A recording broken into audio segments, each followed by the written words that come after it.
That's real talk. But speaking of Wayne, right? Most people they consider him a top 10 rapper of all time. But when it comes to you, how you feel about the people that say you one of the biggest what ups in hip hop history? That's cool. Everybody got a right to their opinion. I don't get mad at nothing nobody say. That's what people feel. Like with me, you know what I'm saying? That's cool because I do got a lot of. I did have a lot of things I could say I left on the table. You know what I'm saying?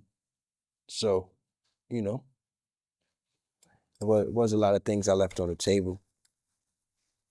So I definitely have my own reasoning for it, but it's not to put out there for people to. Oh, why? Nah, it is what it is. I'm happy. I don't have no regrets. So at the end of the day, things always could have been done differently or could have been done maybe a little bit better. You know what I'm saying? Definitely. But I'm good. I'm always gonna be that nigga. That's one thing about like my greatest gift is being that nigga and always being that nigga.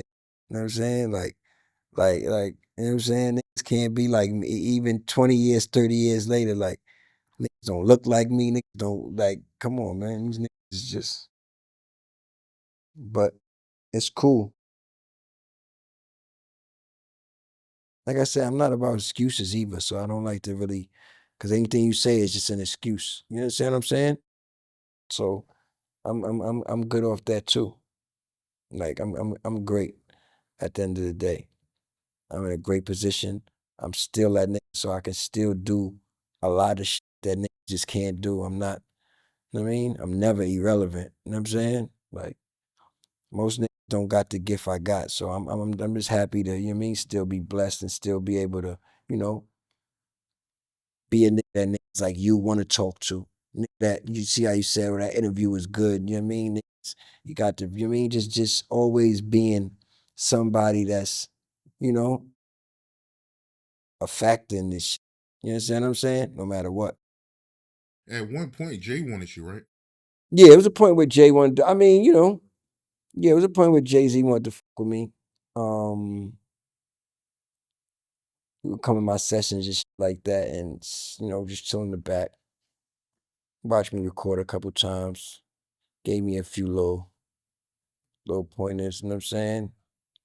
Um, when I was at Rockefeller and nah, not when I was at Rockefeller, when I was stayed at Def Jam, Cam kind of wanted us everybody to go to Koch because Koch I guess was paying more at the time, but at the time I just you know what I mean I felt like at the time it was a different time than it was now. Like and being independent wasn't the thing it was now. You understand what I'm saying?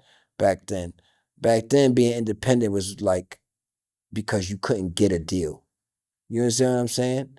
Not like because you chose to and you see all the potential that it has with and all the money you can make long as you do certain things when it comes to being independent. All those things wasn't at the forefront yet. So for me, it was just like, damn, I don't want to come off a major label, then go to like this independent label because it did have the stigma kind of like what 50 was trying to say. Oh, it was like a graveyard. You know what I'm saying? These labels are like graveyards. If you don't have a major deal, it's like it's because they kicked you off the label and that wasn't the case for me. Like, you know what I'm saying? But Cam saw things in Koch that he saw, and it's a mutual decision. You know what I'm saying? It wasn't no whatever there, but yeah, I think at that time Jay was definitely, you know what I'm saying, trying maybe may have been trying to swindle me. I don't know. Seemed like it a little bit, but I don't know. Yeah. He came one time when I was playing my album, he came in and listened to my whole album when I was playing it, my second album before we released it from Def Jam.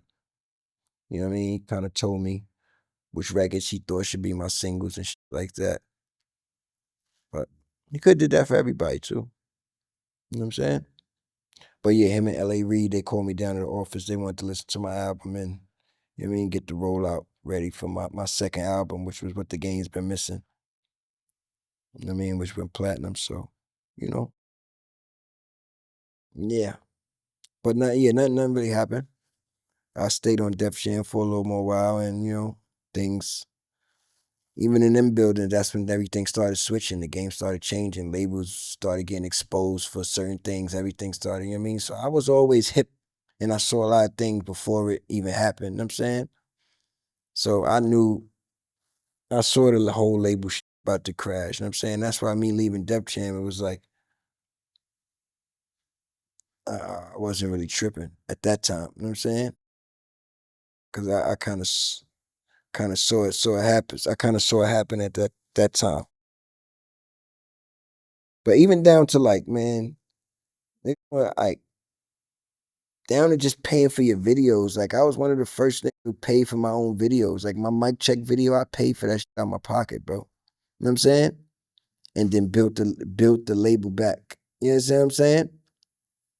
I had my own studio when I was right after my first album. You understand what I'm saying? I built my own studio. So a lot of the music that was recorded was coming from out my studio. You understand what I'm saying? Every artist that came to New York came to my studio. You understand what I'm saying? At that time, it was, so things like that, I was always kind of like ahead of the curve. Like I saw that like, yo, you don't need these big budget videos. All this, we don't need these trailers. We don't need this. All we need is the cameraman and we run and gun this shit. All this paying for permits. Like I was one of the first ones to do that. Like I know I was, because nobody was doing it. Been down to, come on, man. Still to this day, I don't know too many niggas who had a Rolls Royce in Harlem, man. You know what I'm saying? Like a Rolls Royce, like, you know what I mean? It's only nigga white Rolls Royce with the Bentley following it, with the Corvette following that, with the following that. Come on, man. I know at one point it was rumored that, Lil Wayne, he was supposed to sign to Rockefeller. You heard about that? Yeah, I heard that. I mean, they all spoke about that. I think Wayne spoke about that before. So yeah, that's out there. That's kind of like proven fact. Like that was like more like real like conversation, not like something that I'm like in my I was just kind of like it just seemed like that for me. You know what I'm saying? But in the Wayne case, I think they would really had conversations about, him being on Rockefeller, going to Rockefeller, coming to Rockefeller, shit like that.